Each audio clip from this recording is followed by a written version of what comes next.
Welcome once again to Politics for the Culture. I'm your host, Senator Dwight Bullard. So excited to see you once again for another episode. As you know, Politics for the Culture aims to be politics for us and by us, delving into a series of topics that deal with our community and have a deeper understanding of how you, as the viewer, interface with this world in politics, small p politics. Again, it's not always about the candidate or the election. It is about politics as we understand, which is firmly about the people.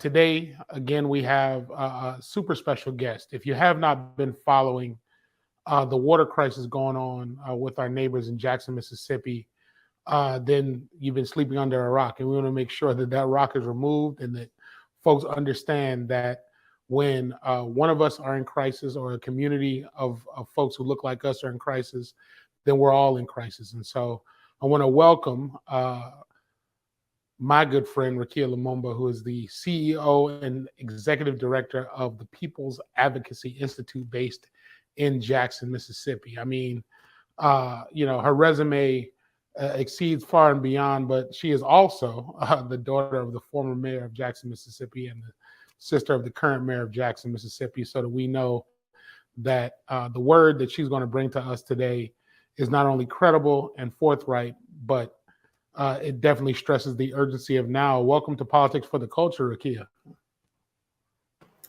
Thank you for having me. It's always a pleasure to be with you, my friend, Senator Dwight.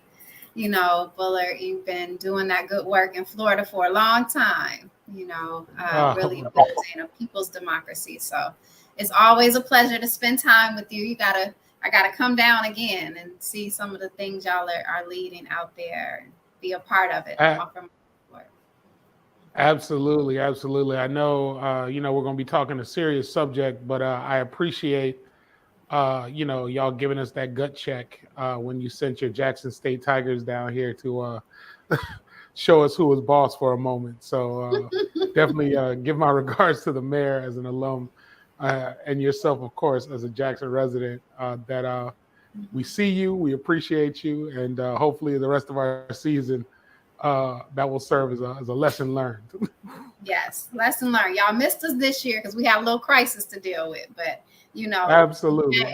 Jackson represented even without us being there, without the mayor and us being there.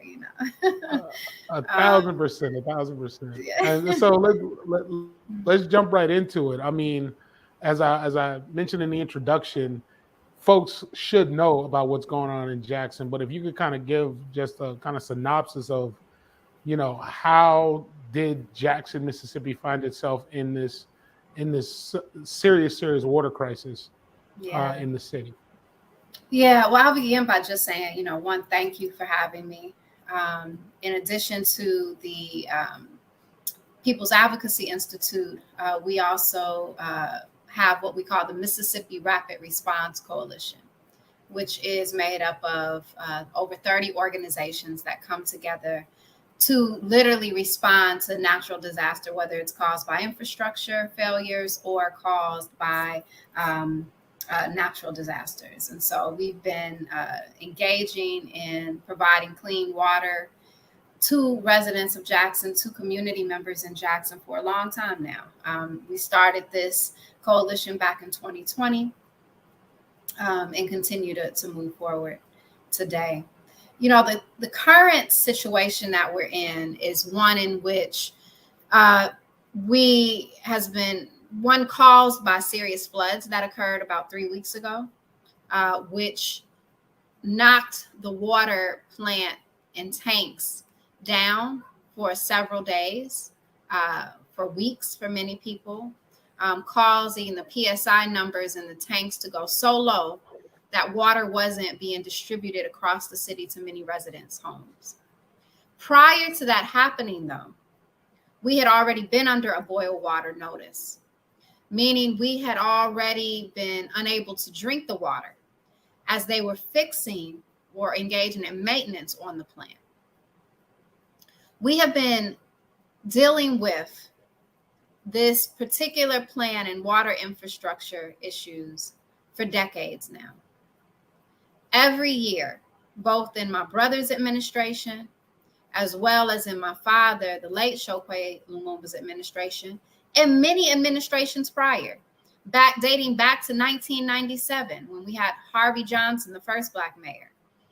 We have been, the city, its residents, and its leadership has been demanding and requesting funds and support from the state to actually fix, and not just fix, put a Band-Aid on it, but actually restore the water plant itself to conditions upon which we wouldn't have to consistently be under boil water notices.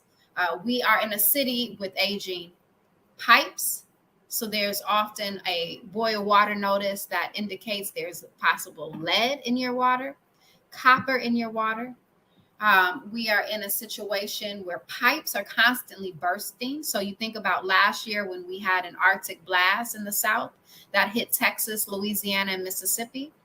It burst 130 pipes throughout the city of Jackson. We were without water for 6 weeks, and the governor didn't call for a state of emergency until 3 weeks in. So that is when people and organizations like the Rapid Response Coalition come into full effect and full force. And so since 1970, actually, we've been seeing the infrastructure in Jackson begin to decline. We saw a decline in federal funding to Mississippi, and specifically to Jackson, federal dollars flowing through to Jackson through the state. And then we also saw divestment from the state altogether, starting in 1970. With the increase of white flight in an effort to expedite white flight that was caused as a result of school integration. So this is what we started to see, but I want to be clear. White flight is not the issue. The issue is divestment. Yeah, we may not want people to leave the city, right? But more important than whether someone leaves the city or not is the responsibility for the state to consistently invest in the city. And not just this city, but many other rural communities that are also suffering from Mississippi state legislators and governors' lack of engaging in a budget, a moral budget that actually recognizes infrastructure, recognizes water, recognizes the importance of these things for the wellness of its community. So, you know, that's where we are. We're in a constant fight. We're constantly saving ourselves as community members. I say that it's Jackson residents that are the heroes, right, of this right now, and the support that we're getting from so many folks to help us through these hard times.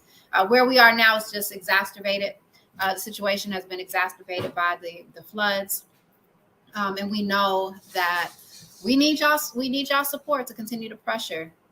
We need the state to be pressured to actually engage in doing what's right and not just putting a Band-Aid on the problem. Yeah, I mean, you kind of alluded to it in your previous comments. You know, as I mentioned before, there's politics for the culture, so we can talk a little bit about kind of the electoral aspect of this, right? So you mentioned that the state legislature could have been doing something about this. The federal government could have and should have been doing something about this. You know, you have a lot of folks out there, the naysayers, folks who look like you and I, who feel as though there's no point in kind of, you know, engaging in electoral politics because, and some of them would kind of take from this discussion that it's always been this way. Why should I even bother? What's the point? They're just going to continue to do the same thing over and over again. Could you kind of like, you know, give a rationale as to the why we need to like use this moment to kind of put our foot on the gas and really lean in on kind of the electoral aspect of this and advocating at state legislators and within the federal government as well? Yeah, well, you know, there's for a few reasons. One, because when we engage fully in the electoral process, sometimes we see wins. Maybe not all the time, but sometimes we do.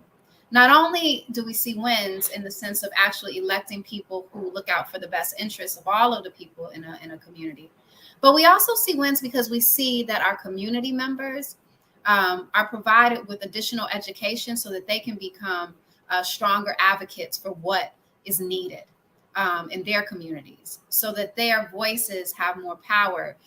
You know, we have this saying here in Jackson through our People's Assembly called Educate, Motivate, and Organize, right? And it's that education piece, right, where when we are engaging in the electoral process, we're able to actually share more information with folks about what the issues are, right? We're able to survey folks, poll folks, and find out what their priorities are. And then we're able to use that information and push folks who are running for office to actually push this as a necessary item for them on their agenda, and then to continue that pressure once they get into office. But it's that education piece that stays with our people for a very long time. It's that education piece that then helps folks feel like, you know what, I have the knowledge, I know what I'm supposed to have, and so they push for electeds to engage more in the right process of ensuring that there's a democratic process that includes all the people in the decision-making process and not just a few.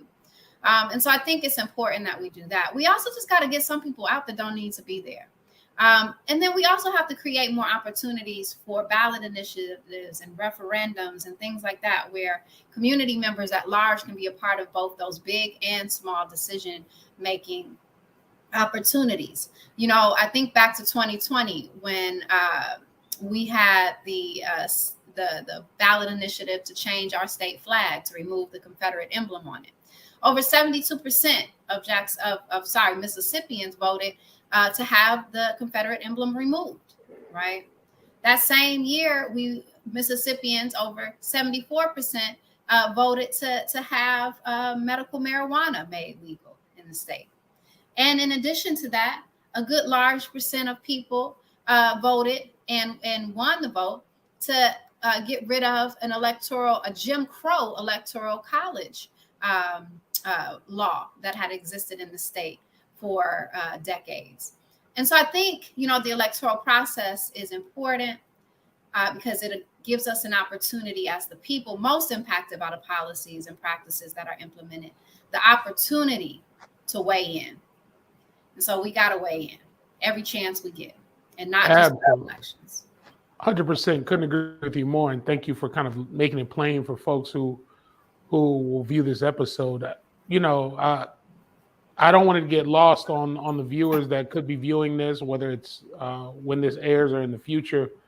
How can folks be of best assistance to the people of Jackson, Mississippi in this moment? I mean, where, is it shipping water? Is it monetary donations? Is it, calling the state legislator, calling their own Congress people, all the above? Would love to hear from you how the rest of us in the other 49 states can be impactful in making a change in Jackson.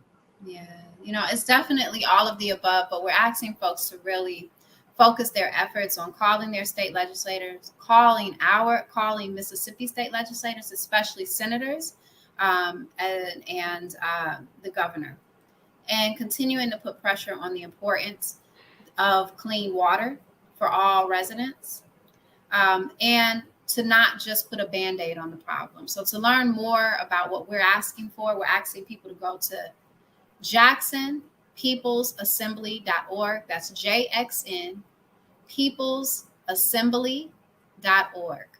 We're asking you to go there, look at our statement, look at our ask, and support, whether you would like to volunteer from afar, or you would like to donate, or you would just like to make a call, which is very important. We need your support in all those ways. Well, we're going to, send. I definitely encourage people to send more than just thoughts and prayers. I think we're over that at this point. We want people to actually, put action, put the works behind the faith, as the good folks in the church say. That's right. To make sure, real change happens. And but of course, as Black people, we always sort of carry the burden of all the stressors oftentimes. And so just for a little bit of levity, how are you kind of keeping yourself sane in this moment? I mean, I know the wheels are churning. There's a lot of work to be done, but is there a book you're reading? Is there some music you're listening to? How are you, personally kind of making sure that self-care is applied to you and your people in this moment of crisis? Yeah, I appreciate that. That's a really great question. and I'm gonna answer it. But there's one thing I did want to let folks know about. And we might have covered it already, but I do want to make it very clear and plain that the narrative that has been pushed out is that Jackson residents and Jackson leadership has been neglectful. Has been neglectful in terms of maintenance of this water plant. I can assure you all that it's Jackson leadership and Jackson residents that have been the only ones responsible and responding to an aging and failing infrastructure that existed prior to us even being there, right? Most of this infrastructure is over 108 years old. And it has only been Jackson residents who agreed to tax themselves in 2013 and 2014 an additional 1% that we still are taxing ourselves on towards completely our water infrastructure and sewer maintenance. And that little bit of money doesn't cover the billions of dollars that it will take to actually renovate this plant, this facility. And so Black leadership and beyond Black leadership at the city level has consistently asked the state every year to properly fund for the maintenance of this plant, to restore it to its proper use. In addition to that, there have been several plans produced that evidence how that can happen. And so I just want to be clear about that, because I don't want anybody to walk away from here and think that we've just been sitting down allowing this to happen. We don't have a Flint on our hands. And I give a lot of love and support to our people in Flint who have been reaching out and helping us figure out how do we create more sustainable water infrastructure that is not relying on the state or the city. And I appreciate them, and I have so much love for them, and I appreciate them. But we haven't got there because it has been the residents and it has been municipal leadership. Even when I haven't agreed with all the municipal leaders that have come through, right, the reins, they have asked and they have prioritized working on that plant to ensure that we have water that is not causing us constant disease. So I do want to just say that. Yeah, no, say it loud, and for the people in the back who couldn't hear you, right? let them know that. Let me say again, the folks at Jackson didn't cause this problem. They've been trying to advocate to make sure this problem has been solved for decades, and moreover, where we need to again concentrate our focus is at the state legislative level, at the federal level, to begin to solve this crisis. So that's why I think it's important for the viewers of this to tap in. When people are sitting there saying, well, what do I do, or what can I do, or how can I help? Rukia, you made it very clear, right? We need to be calling the state senators in Mississippi to say that, hey, even as residents from outside, for those of us who like to travel to and through Mississippi, we want to make sure that when we come to Jackson, I know myself as a now SWAC member alumnus of Florida A&M, at some point we gonna have to come through Jackson, Mississippi, and I want to make sure that that everything is as it should be. So again, please double down, and if you could, before you answer that question about how you're taking care of yourself, could you drop the website again? Yes, in case folks missed it? It's Jackson, JXN, Peoples with an S, assembly.org. And I'm going to also drop it. Hopefully folks can see it. We'll be showing it right there for you as folks view this episode, no doubt. Thank you so much. Jackson, JXN, that's how we abbreviate Jackson, y'all. JXN, peoplesassembly.org. And just again, thank you so much, Senator Bullard. The other and my last, to answer your last question, what do I do? Well, what I've been doing lately is I've been watching, going back and watching The Amazing Race at night and falling asleep to it. I don't know if people remember that old show, The Amazing Race. So it started in 2001. Can you believe it? So that's like 30-something episodes. So I'm only on season 1, but it just brings me so much joy to see people just, trying new things around the world. It's been fun, and all the drama. I love it. Fun fact about me. I have a curiosity around certain reality shows, and actually tried out for The Amazing Race. Like I want to say like season 2. They didn't pick me and my friend, but we definitely auditioned. Oh man, I would have been so hyped. To try and be on. Yeah, there's something about it. I was like, let me throw in a backpack, a younger version of me, less Yeah. gray hair, more ability to climb all these rocks and steps. But yeah, that would have been dope had I had an opportunity. But I'm sure it would have also taken me on an interesting life trajectory that was a little bit different than the one I'm on. So I'm happy to be locked into what I've been doing. Yes, we're happy that you are too. Thank you.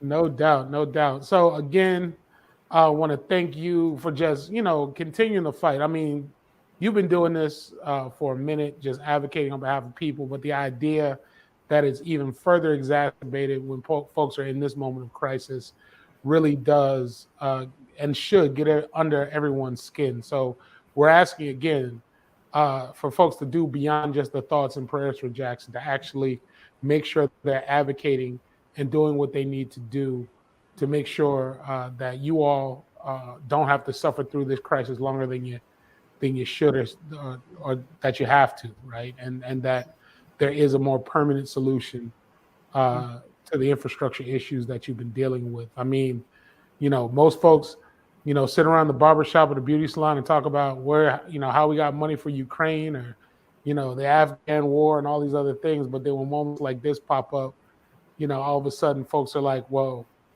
what to do and where do we go? So we're saying now's the time to make sure folks open their mouths and their wallets for that reason and donate their time, energy, and effort to making sure that the people of Jackson turn out better tomorrow than they are today. And we're right here with you. So any parting words for Politics for the Culture before we let you go? Keep fighting the good fight.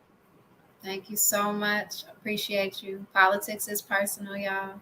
And I just appreciate this format and this opportunity to share what's happening in Jackson. And we hope that you will continue to support us. And we need to keep this pressure on this governor, because as soon as the media's eyes are turned, as soon as your eyes are turned, we've seen this governor turn right around and stop any effort that he was making in its tracks. And so we all need your support and continued eyes. So thank you for giving us this opportunity. Listen, pleasure is all mine and happy to do it. And we want to thank you again for being on Politics for the Culture, Rukia. I'll definitely be checking in and checking on you to make sure you're doing all right, making sure that you're making the season 2 and 3 of The Amazing Race and taking care of yourself as well. But thank you for being on today, and look forward to, visiting Jackson in a more sustained, better space. So look for me after November to make a trip through Jackson. Thank you. I'll be looking. All right. Take it easy. Right. Bye-bye.